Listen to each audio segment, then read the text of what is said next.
નમસ્કાર મિત્રો, ઘણા બધા બુદ્ધિજીવી લોકો જે છે એ એમ કહે છે કે બ્રાહ્મણને દાન દક્ષિણા આપવી એના કરતાં કોઈ જરૂરિયાતમંદને દાન દક્ષિણા આપવી.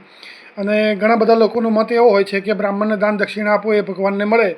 તો સાચું શું છે એ આપણે સમજીએ.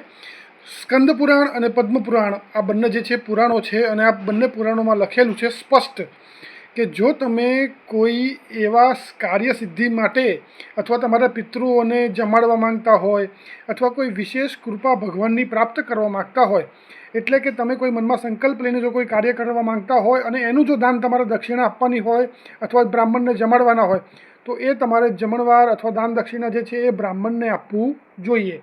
કારણ કે વિષ્ણુ ભગવાને સ્વયં બ્રાહ્મણને પોતાના ઉત્તરાધિકારી કીધા છે. એટલે જો તમે બ્રાહ્મણને કોઈ સંકલ્પનું દાન કરવા માગતા હોય તો તમારે અવશ્ય બ્રાહ્મણને કરવું જોઈએ. અને જો તમે કોઈને મદદના ભાવથી કરવા માગતા હોય તો તમે દાન દક્ષિણા કોઈ પણ વ્યક્તિને આપી શકો છો. જો તમે કોઈને જરૂરિયાતમંદ વ્યક્તિને મદદના ભાવથી દાન કરો છો એ તમારા પુણ્યકર્મમાં અર્જિત થાય છે, અને પુણ્યકર્મ તમને સમયાનુસાર સારામાં સારું પરિણામ આપી શકે છે. પરંતુ જો તમે કોઈ સંકલ્પ માટે કરો છો તો એ સંકલ્પ સિદ્ધિ માટે તમારે દાન બ્રાહ્મણને કરવું જોઈએ.